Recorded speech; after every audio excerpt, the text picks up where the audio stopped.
Hello everybody, welcome to magnet brains. मैं हूं अनीशा, आपकी अपनी इंग्लिश एजुकेटर। और आज हम स्टार्ट करने वाले हैं क्लास 12 की जो फ्लामिंगो बुक है उसका चैप्टर नंबर 7 द इंटरव्यू के एमसीक्यूज यानी कि मल्टीपल चॉइस क्वेश्चंस। अगर आपने इस चैप्टर का एक्सप्लेनेशन एंड समरीज या important question and answers visit नहीं किया है तो जल्दी से जाइए, हमारे वीडियोज़ देख कर आइए सो दैट आपको एमसीक्यूज और बेटर अच्छे से समझ में आएंगी। So let's begin with our first question. Who is the author of the lesson The Interview? ये जो चैप्टर है द इंटरव्यू, इसके ऑथर कौन है, यानी कि किसने ये चैप्टर लिखा है। तो आपके सामने 4 ऑप्शंस हैं एंड जो बेस्ट ऑप्शन होगा या जो करेक्ट ऑप्शन होगा उसको आपको टिक करना है। That will be the answer of your question. So option number A Christopher Priest, option B Christopher Sylvester, option C J.B. Presley या option D Alfred John Churchley. तो एज पर द चैप्टर हमें पता है option number B Christopher Sylvester is the right option to this question. Next, what does V.S. Naipaul feel about interviews? ये V.S. Naipaul interviews के बारे में क्या feel करते हैं। तो V.S. Naipaul कौन है? V.S. Naipaul एक बहुत फेमस राइटर है और अगर कोई उनसे इंटरव्यू लेता है तो इस बारे में उनके क्या व्यूज़ हैं। तो ऑप्शन ए हॉरर, उनको इंटरव्यू किसी को देने में बहुत डर लगता है। ऑप्शन बी हैप्पी, वो खुश है कि हाँ भाई लोग आ रहे हैं और मुझसे इंटरव्यू ले रहे हैं। ऑप्शन सी वूंडेड यानी इंजर्ड, यानी कि आप चोटे लोग हो, आप जख्मी हो गए हो, आपसे कोई इंटरव्यू ले रहे हैं। ये option D none of these. So आपका आंसर रहेगा ऑप्शन नंबर सी वूंडेड, यानी कि आप इंजर्ड हो जाते हो।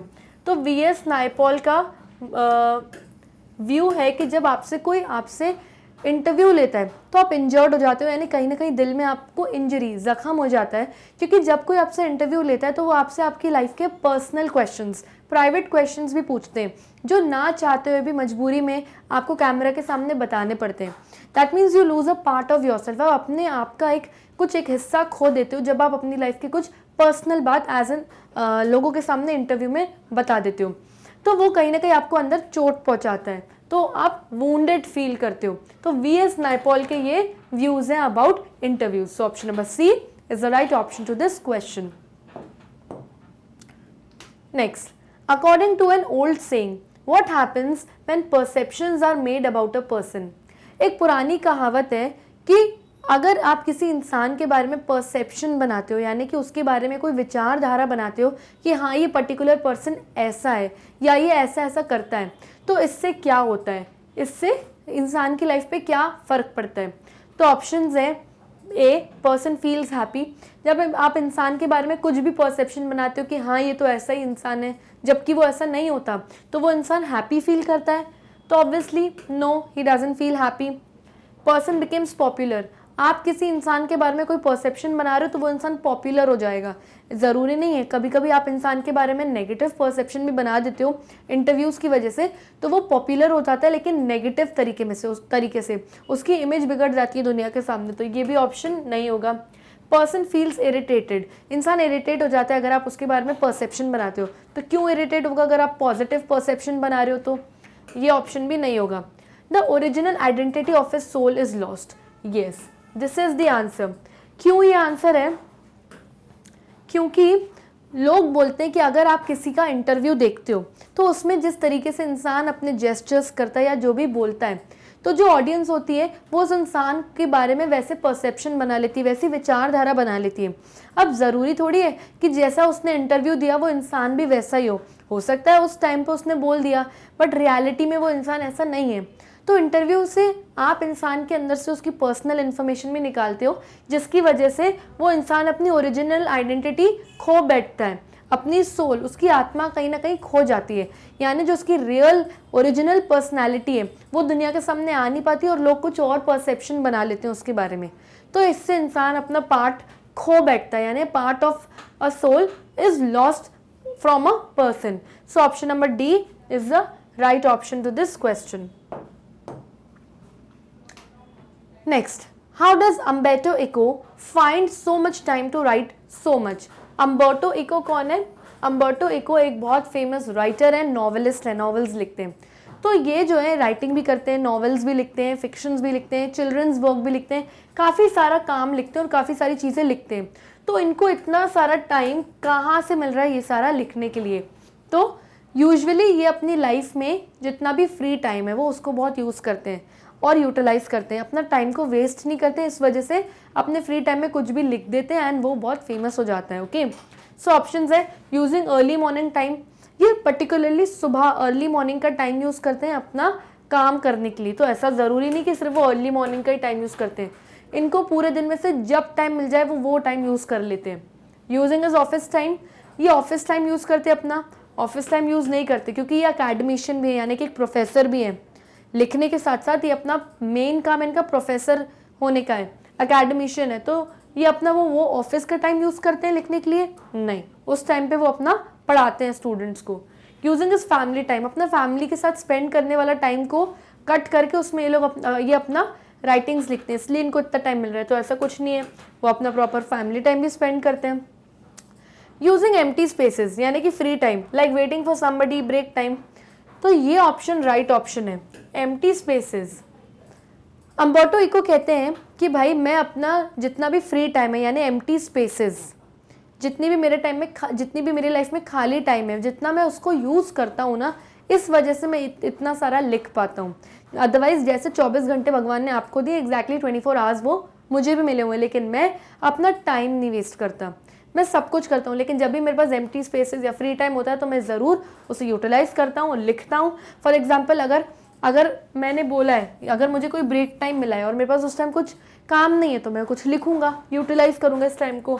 या waiting for someone, waiting for someone का मतलब ये है कि फॉर एग्जाम्पल अगर आप मेरे घर आ रहे हो और जितना टाइम आप नीचे से ऊपर लिफ्ट में आने में लगा रहे हो उतना टाइम तो मेरा ये एम्प्टी स्पेस है ना, मेरा फ्री टाइम है, तो मैं इतनी देर में तो एक आर्टिकल लिख देता हूँ। तो इस तरीके से मैं अपना टाइम को यूटिलाइज करता हूँ, इस वजह से मैं इतना सारा काम कर लेता हूँ। तो option number D is the right option to this question. Next, what was distinctive यानी कि special about Eco's academic writing style. जो अम्बर्टो इको का एकेडमिक राइटिंग स्टाइल है, यानी कि जो वो हमेशा से उनका राइटिंग स्टाइल रहा है लिखने का, उस राइटिंग स्टाइल के बारे में क्या सबसे चीज़ स्पेशल है, क्या डिस्टिंक्टिव है, सबसे अलग है। तो ऑप्शंस है his realistic narrative style with trial and errors, यानी कि ये जिस तरीके से लिखते हैं अपना काम को या अपने नॉवेल्स को, वो नैरेटिव स्टाइल होता है, यानी कि वो ऐसे लिखते हैं जैसे अपनी मुंह ज़बानी अपनी कहानी पूरी बता रहे हो। यूजुअली लोग क्या करते हैं, यूजुअली जब लोग अपने थीसिस लिखते हैं या अपने कोई रिपोर्ट बनाते हैं तो उनसे कई सारे एरर्स होते हैं, गलतियां होती हैं, तो वो सारे एरर्स लोग हटा देते हैं और अच्छी अच्छी चीज़ें लिखते हैं। लेकिन अम्बर्टो इको ऐसा नहीं करते, जब रिपोर्ट बनाते वक्त या थीसिस बनाते वक्त या कुछ लिखते वक्त उनसे गलतियां होती हैं, एरर्स होते हैं, और उन्होंने गलती पे गलती होती है, यानी वो कितने ट्रायल कर रहे हैं, 3 बार गलती हो गई, 4 बार गलती हो गई, तो जितने भी एरर्स एंड ट्रायल्स होते हैं वो सब कुछ वो अपने नॉवेल्स में और अपनी राइटिंग्स में मेंशन करते थे जब वो अपनी रिपोर्ट बनाते थे। तो इससे क्या लगा, इससे लोगों को पढ़ने में इंटरेस्ट आया कि अच्छा ऐसी भी गलती होती है। फिर उसने दोबारा ये ट्राई किया, फिर ये गलती निकली, फिर दोबारा ट्राई किया तो कोई दूसरी गलती निकली, और भाई 4th टाइम या 5th टाइम में उसकी प्रॉपर रिपोर्ट आई। तो लोगों को ये प्रॉपर जो नैरेटिव स्टाइल है जिसमें वो जितनी गलतियां भी कर रहे हैं वो भी मेंशन कर रहे हैं, ये स्टाइल लोगों को बहुत अच्छा लगा और इसी वजह से ये फेमस हुए। तो ये सबसे स्पेशल चीज़ थी अम्बर्टो इको की एकेडमिक राइटिंग स्टाइल में। तो yes, option number A is the right option. आगे के ऑप्शन देखते हैं। हिज अनरियलिस्टिक स्टाइल, उसका जो स्टाइल था लिखने का काफ़ी अनरियलिस्टिक था, असली चीज़ें नहीं लिखते थे, तो ये तो गलत है क्योंकि वो तो रियलिस्टिक नैरेटिव लिखते थे, जो सही सही होता था वो पूरा लिखते थे। हिज मोनोटोनस स्टाइल, इनकी जो राइटिंग स्टाइल है काफ़ी मोनोटोनस है, यानी कि काफ़ी बोरिंग है। तो ऐसा तो कुछ नहीं है, क्योंकि अगर बोरिंग होती तो लोग कभी इंटरेस्टेड होते ही नहीं इनकी बुक्स पढ़ने में। Okay, his imaginative style, Umberto Eco जो भी लिखते हैं वो इमेजिन करके लिखते हैं, काल्पनिक लिखते हैं, काल्पनिक लिखते हैं, यानी कि रियलिस्टिक चीज़ें नहीं लिख रहे हैं। तो ये तो चीज़ ऑप्शन रॉन्ग है, क्योंकि वो जो भी लिखते हैं वो रियलिस्टिक, हमेशा रियल लिखते हैं। So option number A is the right option to this question. Next, what is the reason for huge success of the novel the name of the रोज।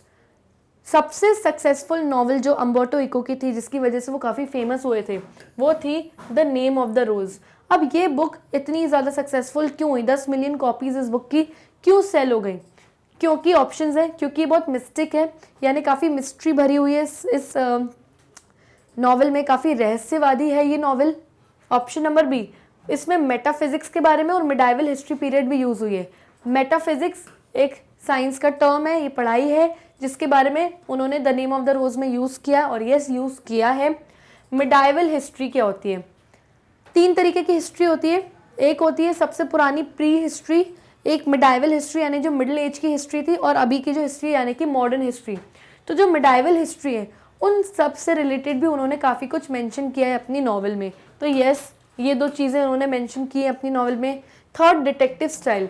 इनकी जो ये बुक है, जो नॉवल है द नेम ऑफ द रोज़, उसमें काफ़ी ज़्यादा suspense है, काफ़ी ज़्यादा मिस्ट्रीज़ है। तो डिटेक्टिव स्टाइल की, तो लोगों को सस्पेंस पढ़ने में मज़ा आता है कि अच्छा अब ये हुआ था, अब उसके बाद आगे ये होगा, तो लोग काफ़ी सस्पेंस में हैं। और डिटेक्टिव स्टाइल है पढ़ने का, तो लोग हमेशा इंटरेस्टेड रहते हैं कि आगे क्या होगा। तो यस, इनकी डिटेक्टिव स्टाइल भी थी। तो बेसिकली ABC तीनों स्टाइल्स इन्होंने यूज़ करी थी अपनी इस बुक नॉवल को नेम ऑफ द रोज लिखने में, इसीलिए काफ़ी फेमस हुई।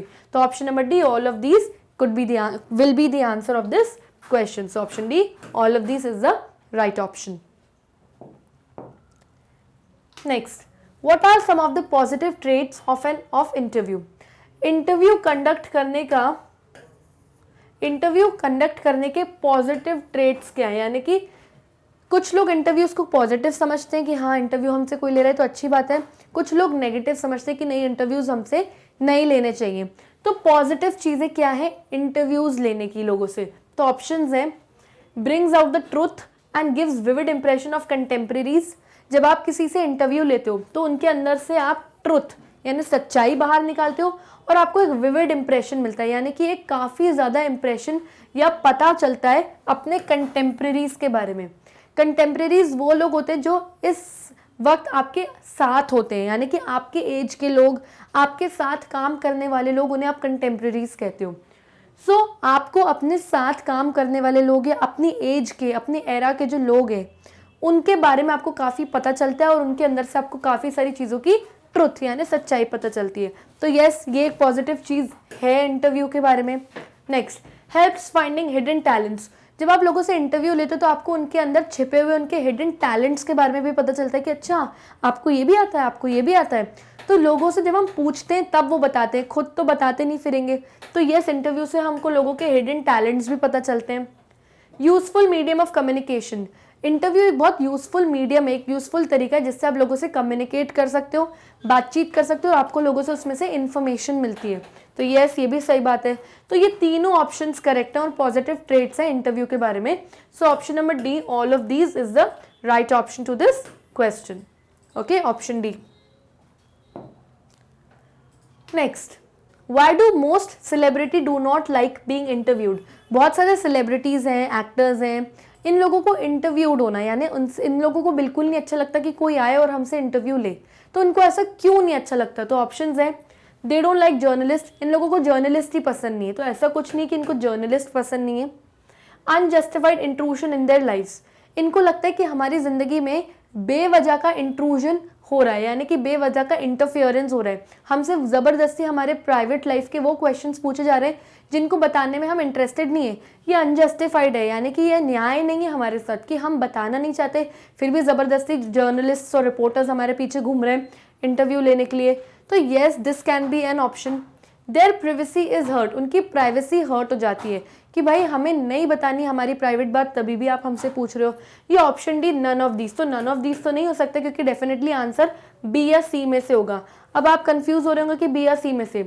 तो जब आप किसी की लाइफ में इंट्रूजन करते हो, इंटरफेयर करते हो, दैट मीन्स आप उनकी प्राइवेसी को हर्ट कर रहे हो। तो ऑप्शन नंबर बी में प्राइवेसी की बात अपने आप आ गई है, इसलिए ऑप्शन नंबर सी को अलग से हमें लेने की जरूरत नहीं है। So option number B is the right option, क्योंकि जो भी प्राइवेसी हर्ट हो रही है वो अनजस्टिफाइड है, यानी कि सही नहीं है। Next, at what age did he start writing novels? Umberto Eco ने कौन सी एज में नॉवेल्स लिखना स्टार्ट की? तो ऑप्शन है, at the age of 55, at the age of 52, at the age of 57, at the age of 50। तो as per the chapter, जैसे कि हमने पढ़ा है, at the age of 50 is the right option. उन्होंने अपनी लाइफ में बहुत लेट 50 साल की उम्र में नॉवेल्स लिखना स्टार्ट करी। क्यों इतनी लेट उन्होंने नॉवेल्स लिखना स्टार्ट करी? क्योंकि उनको कई साल ये जानने में और समझने में ही लगे कि लोगों को किस तरीके की राइटिंग्स पसंद है। और जब उन्होंने डिस्कवर किया कि लोगों को नैरेटिव स्टाइल पसंद है जिसमें लोग अपने ट्रायल्स एंड एरर्स भी मेंशन करते हैं, रियलिस्टिक स्टाइल लोगों को पसंद है, सीरियस नॉवेल्स भी लोगों को पसंद आती हैं, जब तक उनको जाना तो 50 ईयर्स होगा और 50 ईयर्स में उन्होंने नॉवेल्स लिखना स्टार्ट करी which became very successful. So option number D is the right option to this question. Next, what days did he use to write novels? कौन से दिनों पे, यूजुअली वीक के कौन से दिनों में अम्बर्टो इको अपनी नॉवेल्स लिखते थे? तो यूजुअली वो संडेज को, जब वो फ्री रहते थे, कोई टाइम नहीं रहता था, उनके पास बहुत टाइम रहता था संडे को, तो उस दिन वो अपनी नॉवेल्स लिखते थे। सो ऑप्शंस हैं सैटरडे नाइट को नो, फ्राइडे नाइट को नो, एवरी इवनिंग, हर शाम में, हर दिन नो, या संडेज तो यस। तो option number D Sundays is the right option to this question. Okay, बाकी दिनों पे वो अपने ऑफिस का काम करते थे क्योंकि वो एक अकेडमिशियन थे, एक प्रोफेसर थे, तो वो अपना उसका काम करते थे। संडेज को जब फ्री रहते थे तो नॉवेल्स लिखते थे। Next question, why do the celebrities feel embarrassed most often? जितने भी सेलिब्रिटीज हैं, जो ये फेमस पर्सनैलिटीज हैं, इनको कई बार एम्बैरेस्ड क्यों लगता था, कई बार इन लोगों के सामने शर्मनाक क्यों महसूस होता था?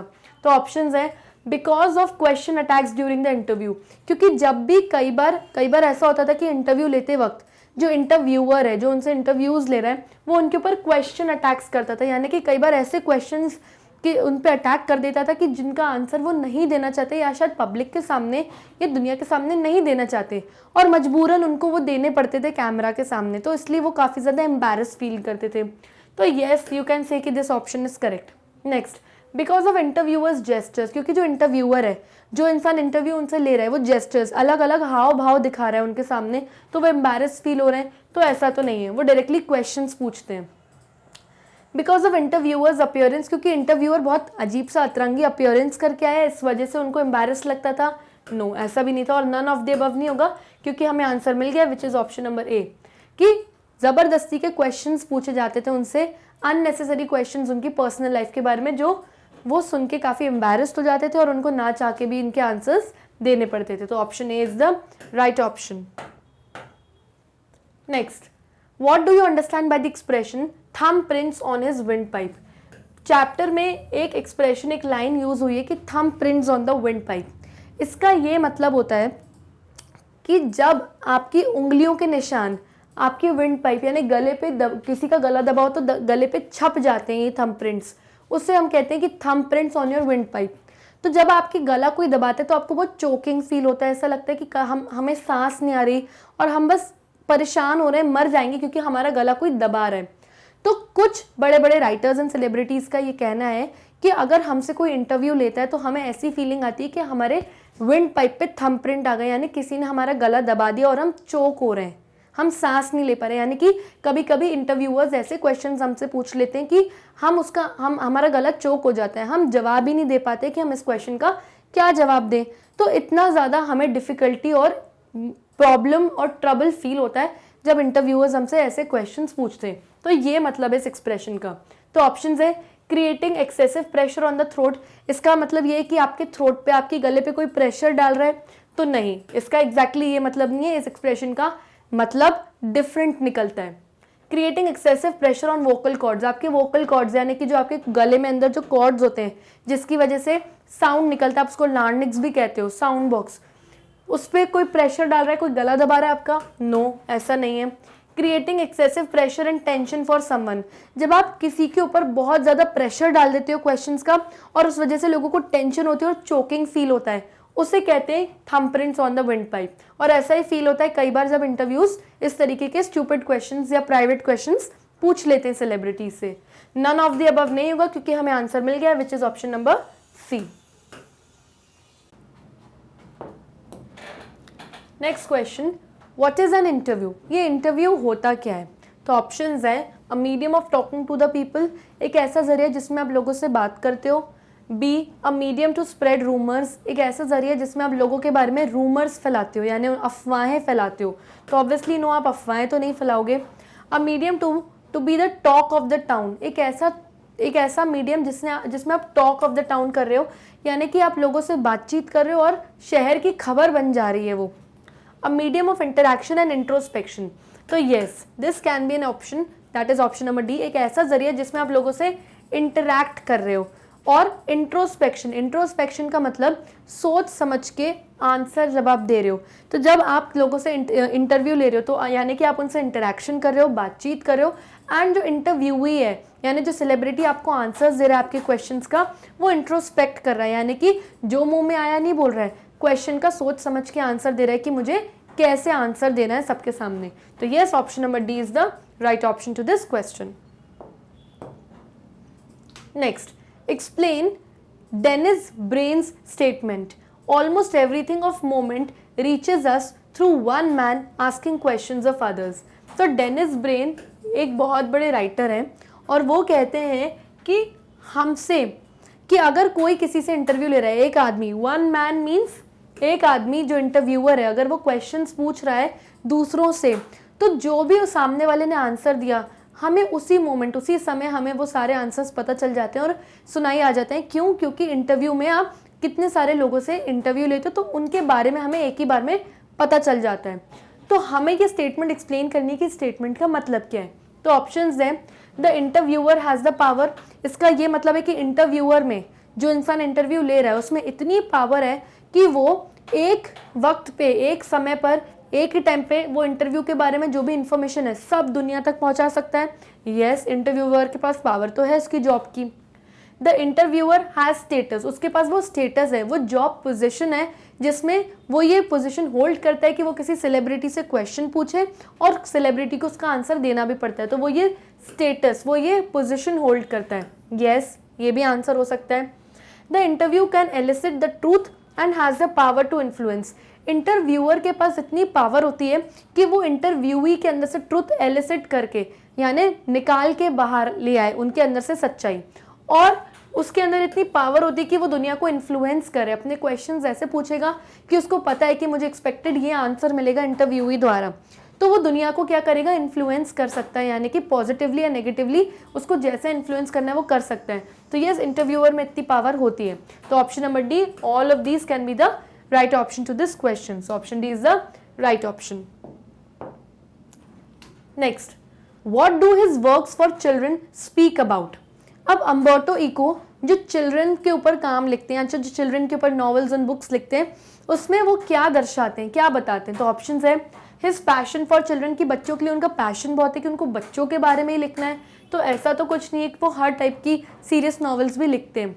Children are nuisance, Umberto Eco के अकॉर्डिंग चिल्ड्रन न्यूसेंस होते हैं, यानी बहुत नॉटी होते हैं और बहुत बदतमीज़ होते हैं बच्चे, तो ऐसा कुछ भी नहीं है, वो कभी नहीं सोचते ऐसा।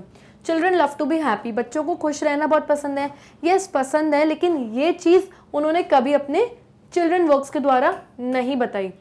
Non violence and peace, non violence यानी अहिंसा एंड पीस यानी कि शांति, तो अपने बच्चों के लिए जो भी वो बुक्स लिखते हैं, चिल्ड्रन वर्क्स जो भी वो करते हैं, तो उसमें दो चीज़ें ज़रूर वो बच्चों को सिखाने की कोशिश करते हैं अपनी बुक्स द्वारा, और वो है नॉन वायलेंस एंड पीस, कि यानी कि आप लड़ाई झगड़ा मत करो, वायलेंस मत करो, नॉन वायलेंस रखो यानी कि हिंसावादी बनो, और पीस रखो यानी वर्ल्ड पीस बना के रखो, शांतिवादी बना के रखो।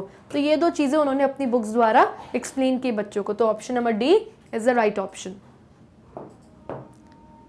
Next, while being interviewed by Mukund, Umberto speaks about his philosophy and novel. What does he point out at?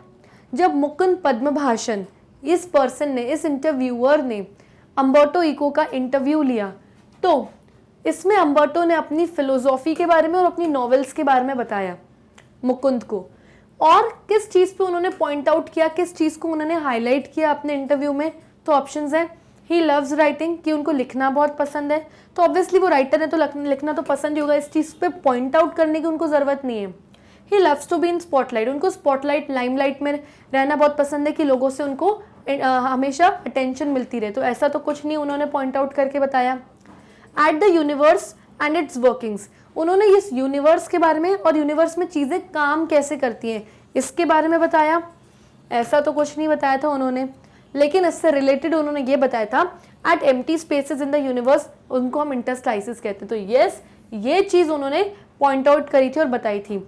उन्होंने बताई थी, ये एक बात पॉइंट आउट करी थी कि इस दुनिया में इंटरस्टाइसिस होती हैं, इंटरस्टाइसिस का मतलब होता है एम्प्टी स्पेसेस, खाली जगह।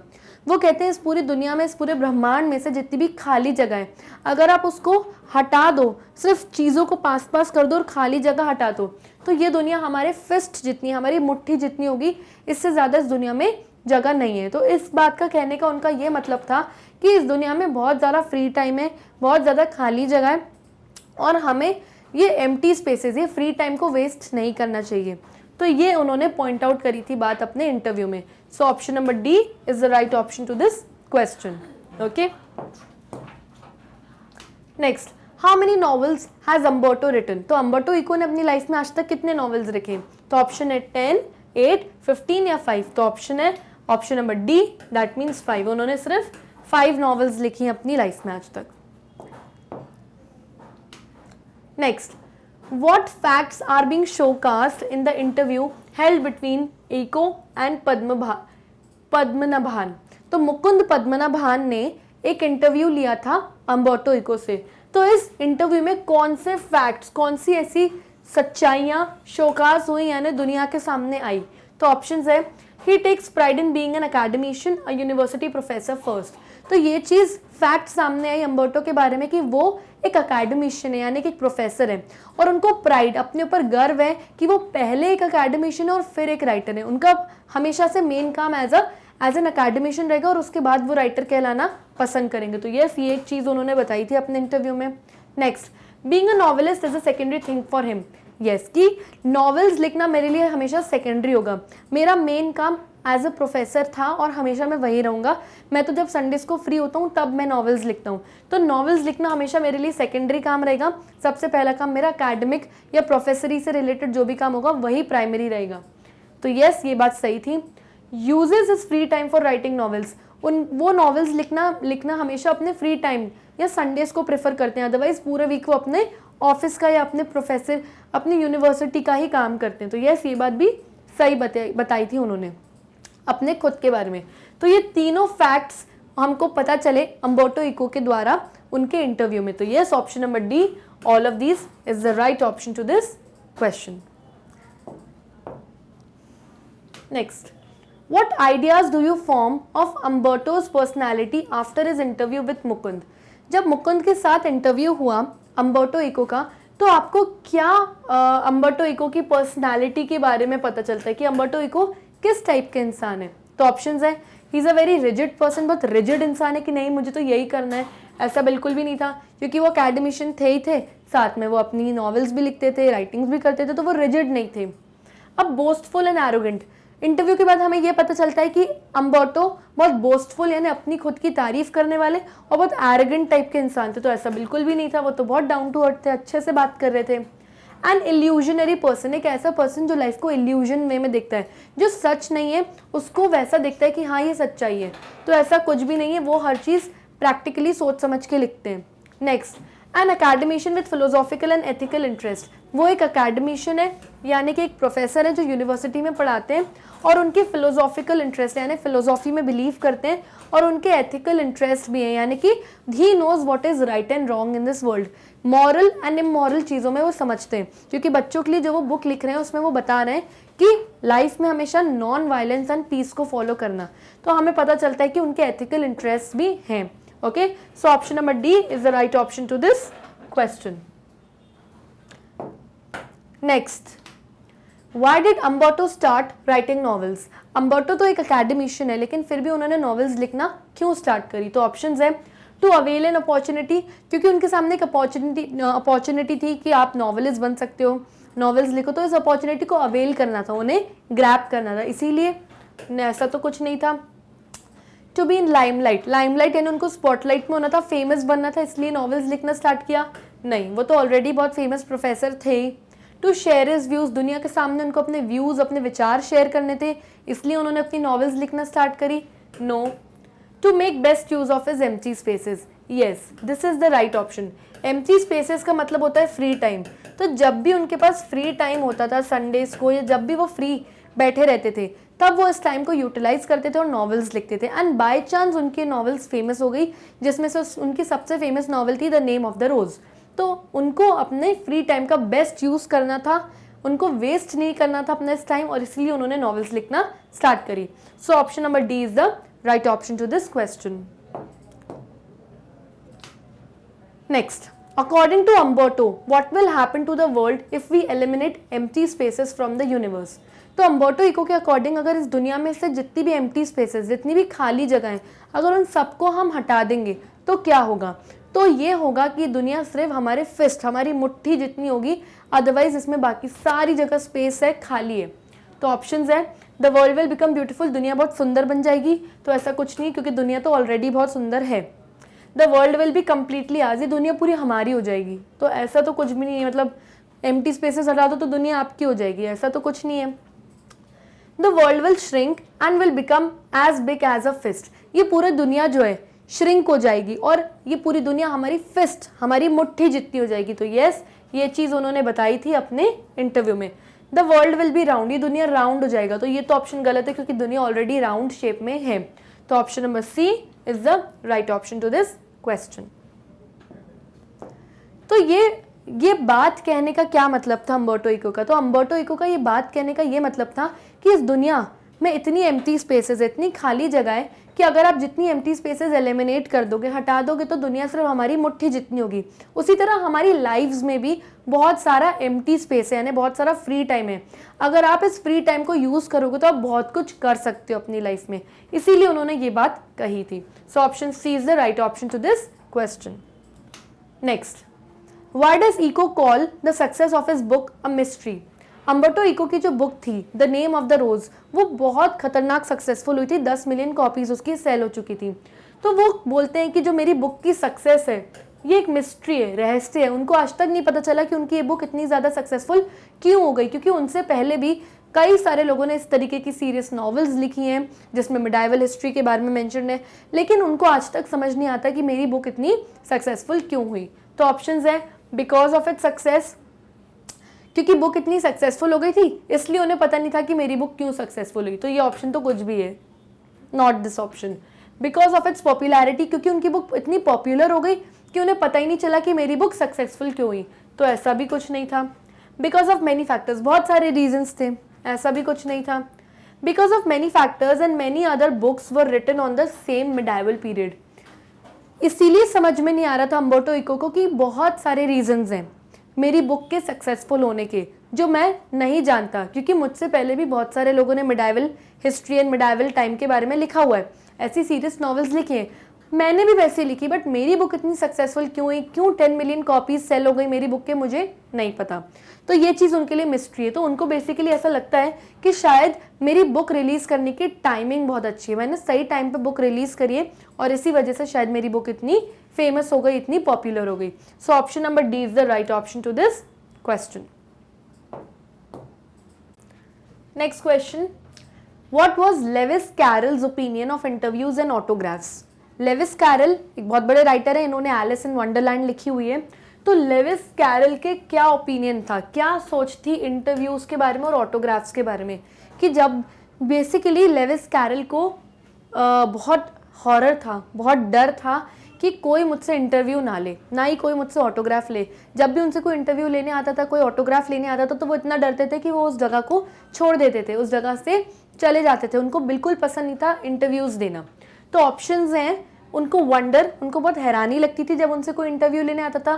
तो नहीं, हैरानी तो बिल्कुल नहीं लगती थी, क्यों? क्योंकि उन्हें पता था मैं सेलिब्रिटी हूँ, फेमस हूँ, तो ऑब्वियसली लोग तो आएंगे इंटरव्यूज़ लेने. टेरर, उनको बहुत ज़्यादा खतरनाक टेरर लगता था, यानी कि खौफ था, या उनको खौफ तो नहीं था, उनको हॉरर था, यानी कि नॉर्मल डर लगता था, खौफ नहीं था उनका. तो horror is the right option. None of these नहीं हो सकते क्योंकि हमें हमारा आंसर मिल गया है, which is option number C. वो डरते थे, उनको लगता था कि आपकी लाइफ का कोई पार्ट छीन के जा रहा है जब आपसे कोई इंटरव्यू ले रहा है, क्योंकि वो आपके अंदर से आपके पर्सनल क्वेश्चंस के आंसर्स निकलवाते थे. तो इस लोगों का मुंह वो कैसे बंद कराते थे, वो अपना अच्छा काम करते थे. He used to write very good books and novels and he used to do many writings. तो लेविस कैरल अपना काम करके, बहुत अच्छा लिख के लोगों का मुंह बंद करवाते थे और उससे उनको सेटिस्फैक्शन भी मिलती थी और हैप्पीनेस मिलती थी, और वो लोगों को ऑटोग्राफ्स देना, इंटरव्यूज देना बिल्कुल भी पसंद नहीं करते थे. So option C, horror is the right option. उनको बहुत डर लगता था लोगों को इंटरव्यूज एंड ऑटोग्राफ्स देने में. Next, why were the journalist and publishers puzzled by the success of the name of the rose? जितने भी जर्नलिस्ट थे, जितने भी पब्लिशर्स थे अलग अलग बुक्स के, वो इतना ज़्यादा क्यों शॉक हो गए थे कि अम्बर्टो इको की the name of the rose novel इतनी कैसे सक्सेसफुल हो गई कि 10 मिलियन कॉपीज बिक गई? तो ऑप्शंस हैं, because readers like trash and it was a serious novel. क्योंकि जितने भी रीडर्स है, जितनी भी ऑडियंस है जिनको बुक्स पढ़ना पसंद है, उनको ट्रैश पढ़ना पसंद है, यानी कचरा, यानी कि इंटरटेनमेंट बुक्स होती हैं, मसाला मंच टाइप की मूवीज, मसाला टाइप की नॉवेल्स हो गई जिसमें बहुत ज़्यादा मतलब बहुत मसाला दिया हुआ है, यानी कि ये भी इंटरटेनिंग स्टफ। तो इंटरटेनिंग स्टफ को यहाँ पे ट्रैश बोला है। तो जर्नलिस्ट को और पब्लिशर्स को लगता था कि भाई लोगों को सीरियस नॉवेल्स नहीं पसंद, इंटरटेनमेंट स्टफ पसंद है पढ़ना, यानी कि ट्रैश, रबिश पढ़ना पसंद है। तो आपकी तो द नेम ऑफ द रोज इतनी सीरियस नॉवल है, ये इतनी सक्सेसफुल नहीं जाएगी। लेकिन जब सक्सेसफुल हुई तो लोग शॉक हो गए थे। तो यस, ऐसा सोचते थे journalist and publishers. Second, because it was becoming popular, क्योंकि वो बहुत ज़्यादा पॉपुलर हो गई थी बुक। तो ये तो ऑप्शन नहीं होगा, क्योंकि उन्हें तो पता ही नहीं था जर्नलिस्ट एंड पब्लिशर्स को कि इतनी पॉपुलर होगी ये बुक, जबकि इतनी सीरियस नॉवल है। लोग सीरियस नॉवेल्स पढ़ना इतना ज़्यादा प्रेफर नहीं करते हैं। Because of its high rated success, क्योंकि ये बहुत हाई रेट पे सक्सेसफुल हो गई थी। तो ये तो बाद में हुई थी ना सक्सेसफुल, पहले थोड़ी जर्नलिस्ट एंड पब्लिशर्स ने सोचा था कि इतनी हाई रेट पे सक्सेसफुल होगी। नन ऑफ द अबव नहीं होगा, क्योंकि हमें हमारा आंसर मिल गया, which is option number A. तो option A is the right option to this question.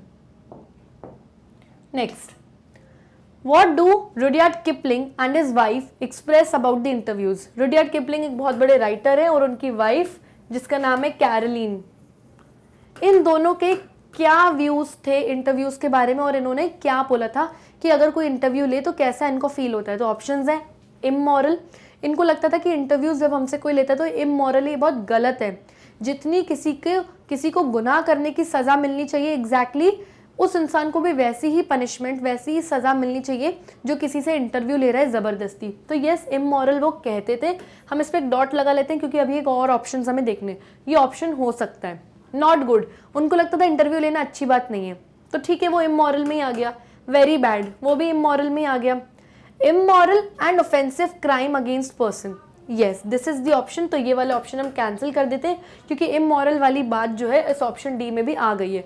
तो ये उनको लगता था कि इमोरल और ऑफेंसिव क्राइम में अगेंस्ट अ पर्सन, इनको लगता था रुडयार्ड किपलिंग और उनकी वाइफ को कि जैसे कोई क्रिमिनल किसी का मर्डर कर रहा है तो उसे उसकी पनिशमेंट मिलेगी क्योंकि वो एक इमोरल चीज़ कर रहा है, एक इलीगल चीज़ कर रहा है। एग्जैक्टली वही पनिशमेंट डिजर्व करता है वो रिपोर्टर जो ज़बरदस्ती आपसे इंटरव्यू लेने की कोशिश कर रहा है जबकि आप चाहते भी नहीं हो।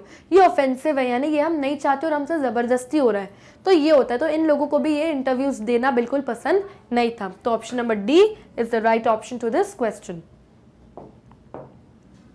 Next, what kind of a novel was the name of the rose? ये जो the name of the rose novel Umberto Eco ने लिखी थी, किस टाइप की नॉवल थी? ऑप्शंस है, हिलारियस, बहुत कॉमेडी थी, इसमें हंसी मजाक वाली थी क्या? नो। फिक्शन, यानी जो भी इसमें लिखा था सब कुछ बहुत इमेजिनेशंस पे लिखा था क्या? या वो सारी चीज़ें जो रियलिस्टिक नहीं थी वो थी क्या? ऐसा कुछ नहीं था। नॉन फिक्शन थी क्या? यानी कि इसमें जो भी लिखा था सब रियलिस्टिक लिखा था।